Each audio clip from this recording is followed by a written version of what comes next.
भारतीय पुनर्जागरण के पुरोधा स्वामी विवेकानंद का जन्म 12 जनवरी 1863 को कलकत्ता के एक मशहूर वकील विश्वनाथ दत्त के घर हुआ। माता भुवनेश्वरी देवी प्रेम से उन्हें वीरेश्वर पुकारती थी, लेकिन नामकरण संस्कार के समय उनका नाम नरेंद्र नाथ दत्त रखा गया। बंगाली परिवार में जन्मे नरेंद्र में बचपन से ही आध्यात्मिक पिपासा थी। कुशाग्र बुद्धि वाले नरेंद्र साथी बच्चों के साथ ही अध्यापकों से शरारत करने से भी नहीं चूकते थे। परिवार के धार्मिक और आध्यात्मिक वातावरण के प्रभाव से बालक नरेंद्र के मन में बचपन से ही धर्म और आध्यात्म के गहरे संस्कार पड़ गए। प्राथमिक शिक्षा पूरी करने के बाद नरेंद्र को कलकत्ता के मेट्रोपॉलिटन इंस्टीट्यूट में दाखिल करवाया गया। पढ़ाई के साथ ही खेलने, संगीत सीखने, घुड़सवारी करने में उनकी रुचि थी। नरेंद्र की स्मरण शक्ति अद्भुत थी। वे एक बार पढ़कर ही पूरा पाठ याद कर लेते थे। उन्होंने पूरी संस्कृत व्याकरण, रामायण और महाभारत के अध्याय याद कर लिए थे। शुरू में नरेंद्र अंग्रेजी नहीं सीखना चाहते थे। उनका मानना था कि ये उन लोगों की भाषा है जिन लोगों ने उनकी मातृभूमि पर कब्जा किया हुआ है। लेकिन बाद में उन्होंने न सिर्फ अंग्रेजी सीखना शुरू किया, बल्कि इस पर महारत भी हासिल कर ली। बचपन से ही उनमें नेतृत्व का गुण था। वे सिर्फ कहने से ही किसी बात को नहीं मान लेते थे, बल्कि उसकी तार्किकता को परखने की भी कोशिश करते थे। सन्यासी बनने का विचार भी उनके बाल मन से चलता आ रहा था। 14 साल की उम्र में बीमार पड़ने पर पिता विश्वनाथ दत्त ने नरेंद्र को मध्य प्रदेश के रायपुर में बुला लिया। रायपुर में ही नरेंद्र ने जीवन की विविधताओं को समझा। आसपास की पहाड़ियों और घने जंगलों में विचरण से नरेंद्र की आंतरिक चेतना का विकास हुआ। रायपुर में 2 साल तक रहने के बाद वो वापस कलकत्ता आ गए। 18 साल की उम्र में उन्होंने कलकत्ता के प्रेसिडेंसी कॉलेज में दाखिला लिया। कॉलेज के दिनों में उनकी ज्ञान पिपासा बढ़ती गई। संसार की सच्चाई और सत्य की खोज जैसे प्रश्न उन्हें विद्रोही बनाने लगे। वे परंपराओं और रस्मों के प्रति भी सहज नहीं रहे। वे ईश्वर की मान्य धारणा के रहस्यों को सुलझाने में बेचैन होने लगे। इस दौरान 1881 में उनकी भेंट स्वामी रामकृष्ण परमहंस से हुई। रामकृष्ण परमहंस कलकत्ता में दक्षिणेश्वर काली मंदिर के पुजारी थे। परमहंस से भेंट के बाद नरेंद्र के जीवन में क्रांतिकारी परिवर्तन आ गया। शुरुआत में उन्होंने परमहंस की बातों पर भी संशय किया, लेकिन उलझन और प्रतिवाद के बाद विवेकानंद ने परमहंस को अपना गुरु और मार्ग प्रदर्शक बना लिया। 1886 में रामकृष्ण परमहंस के निधन के बाद विवेकानंद के जीवन और कार्यों को नया मोड़ मिला। शरीर त्यागने से पहले परमहंस ने नरेंद्र को अपने सारे शिष्यों का प्रमुख घोषित कर दिया। इसके बाद सन्यासी नाम विवेकानंद ने धारण किया और उन्होंने बराहनगर मठ की स्थापना की और यहाँ अपने आध्यात्मिक प्रयोग करने लगे।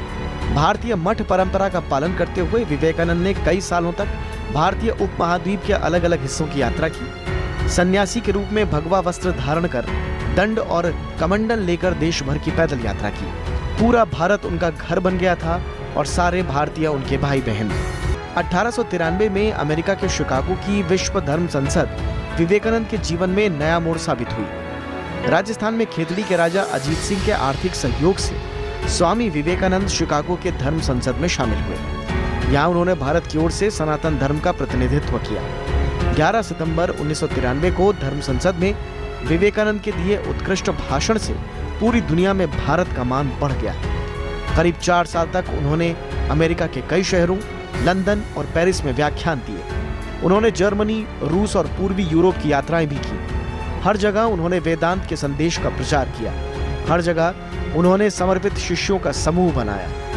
4 साल के गहन उपदेशों के बाद विवेकानंद भारत लौटे।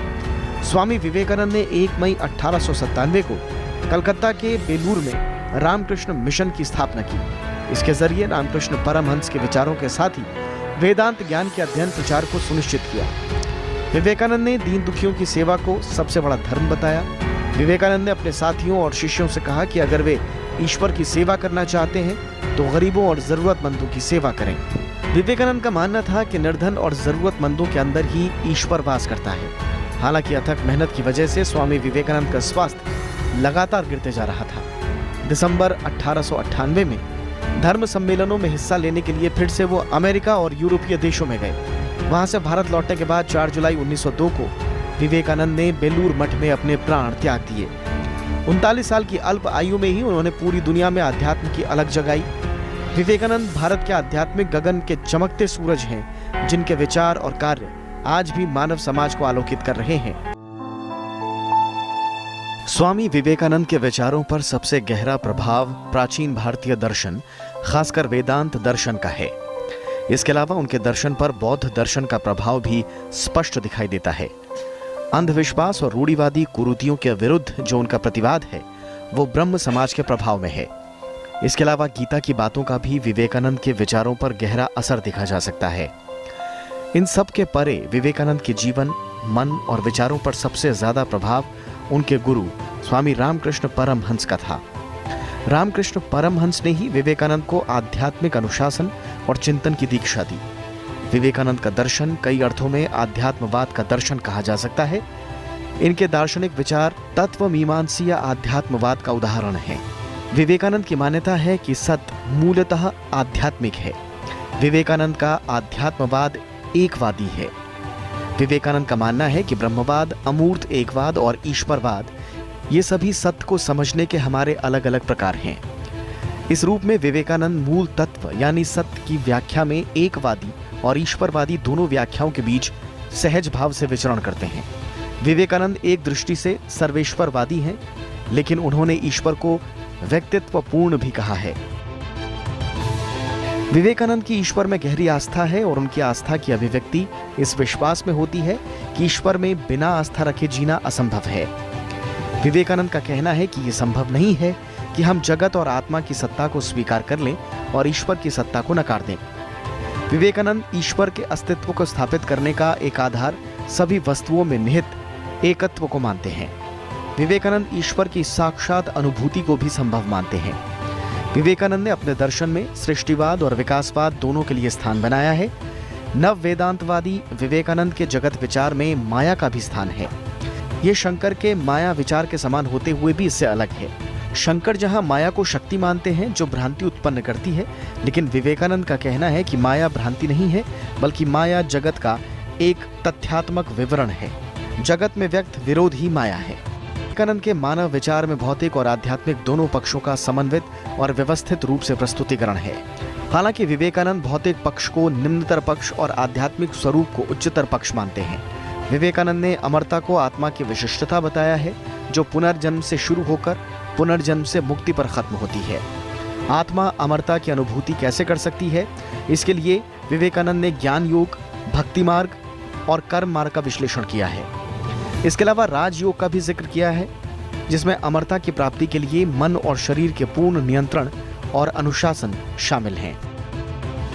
विवेकानंद की मान्यता है कि मानव जाति के भाग्य को दिशा निर्देश देने वाली शक्तियों में सबसे ज्यादा प्रभाव धर्म का ही रहता है। विवेकानंद का मानना है कि धर्म को कभी नकारा नहीं जा सकता।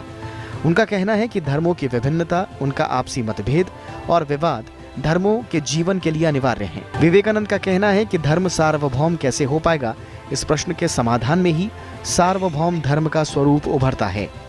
वे कहते हैं कि धर्मों की सार्वभौमिकता की एक पहचान ये है कि उसके द्वार हर व्यक्ति के लिए खुले रहें। सार्वभौम धर्म की दूसरी शर्त यह है कि वो विभिन्न धर्म संस्थाओं को संतुष्ट और तृप्त कर सके। विवेकानंद का मानना है कि जैसे विश्व बंधुत्व संभव है, वैसे ही सार्वभौम धर्म भी वास्तविक है। विवेकानंद का कहना है कि वस्तुतः हर धर्म सार्वभौम धर्म है, लेकिन हम अपनी सुविधाओं और बाह्य उद्देश्यों की पूर्ति के लिए उस धर्म की सार्वभौमिकता की उपेक्षा कर उसे सांप्रदायिक बना देते हैं।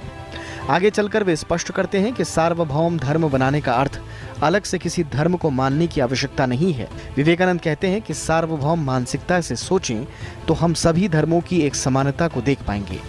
सार्वभौम धर्म की विशिष्टता होनी चाहिए कि वो हर मन को सहज रूप से स्वीकार हो।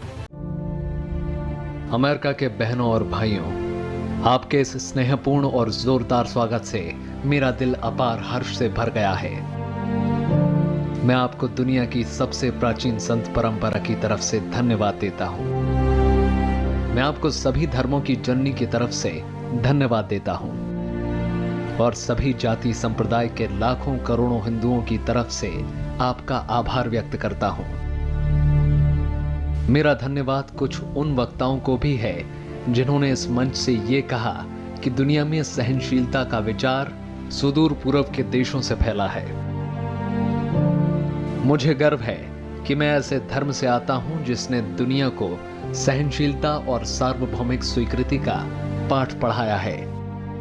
हम सिर्फ सार्वभौमिक सहनशीलता में ही विश्वास नहीं रखते, बल्कि हम विश्व के सभी धर्मों को सत्य के रूप में स्वीकार करते हैं। मुझे गर्व है कि मैं एक ऐसे देश से हूं जिसने इस धरती के सभी देशों और धर्मों के परेशान और सताए गए लोगों को शरण दी है। मुझे ये बताते हुए गर्व हो रहा है कि हमने अपने हृदय में उन इजरायलियों की पवित्र स्मृतियां संजो कर रखी हैं जिनके धर्म स्थलों को रोमन हमलावरों ने तोड़ तोड़ कर खंडर बना दिया था, और तब उन्होंने दक्षिण भारत में शरण दी थी। मुझे इस बात का गर्व है कि मैं एक ऐसे धर्म से हूं जिसने महान पारसी धर्म के लोगों को शरण दी और अभी भी उन्हें पाल पोस रहा है। भाइयों, मैं आपको एक श्लोक की कुछ पंक्तियां सुनाना चाहूंगा जिनका मैंने बचपन से स्मरण किया और दोहराया है, और जो रोज करोड़ों लोगों द्वारा हर दिन दोहराया जाता है। जिस तरह अलग अलग स्रोतों से निकली विभिन्न नदियां अंत में समुद्र में जाकर मिलती हैं, उसी तरह मनुष्य अपनी इच्छा के अनुरूप अलग अलग मार्ग चुनता है।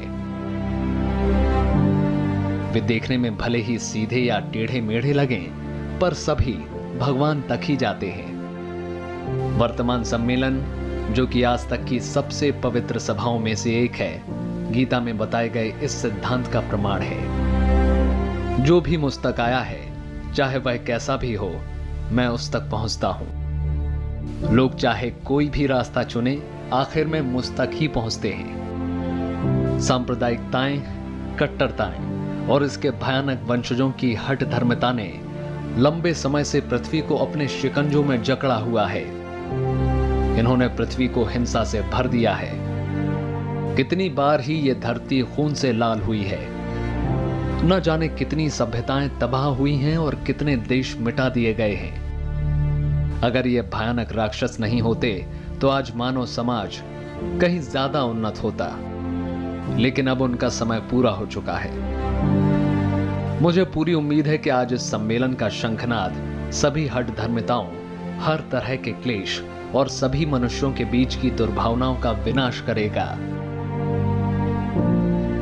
चाहे वो तलवार से हो या फिर कलम से।